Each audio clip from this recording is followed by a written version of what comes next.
वर्तनी की दृष्टि से इनमें से कौन सा शब्द शुद्ध है? तो फर्स्ट बिल्कुल गलत जवाब,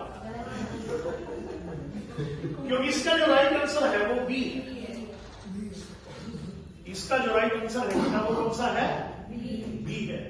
अब बी ठीक क्यों है और ए गलत क्यों है, इसका कारण जानने का प्रयास करते हैं। देखो, ये है हिंदी वर्तनी, और वर्तनी का पहला ही नियम होता है कि हिंदी में जैसा बोला जाता है वैसा ही लिखा जाता है। हिंदी में इंग्लिश की तरह कुछ भी साइलेंट नहीं होता। जैसे साइकोलॉजी में पी साइलेंट है, नॉलेज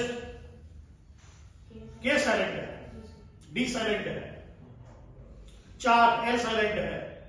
हिंदी में जैसा लिखा जाता है वैसा ही पढ़ा जाता है। तो देखिए, दोनों को बोल के देखिए आप। जैसे आपने लिखा दवाई, आपने ई पर बलाघात किया, दवाई ई पर आपने बलाघात किया, ये सिंगुलर है, एक वचन है।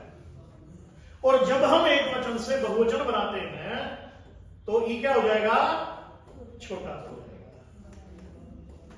जैसे दवाई दवाइयां, जैसे नदी सखी। बात समझ में आई? जब एक वचन से बहुवचन बनाया जाता है तो ई क्या हो जाता है बच्चों? छोटा हो जाता है। इतनी सी बात खोपड़ी में घुसी? बोलो। जैसे नदी नदियां। दूसरा देखो, इन दोनों को बोल के देखिए आप।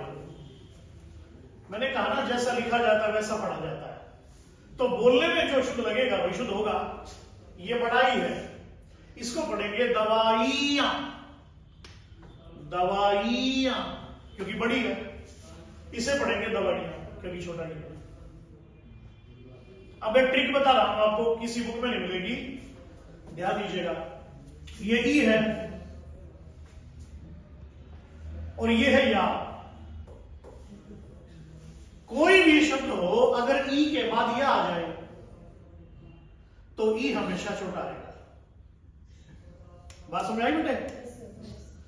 ई के बाद अगर या आया तो ई हमेशा छोटा, और या पर हमेशा चंद्र बिंदु आएगा। दवाइयां, मिठाइयां, कठिनाइयां, शहनाइयां, लुगाइयां, कोई भी शब्द। अरे बात समझ में आ रही है? आज तक हिंदी में ऐसा कोई शब्द नहीं बना जिसमें बड़ी ई के बाद या था।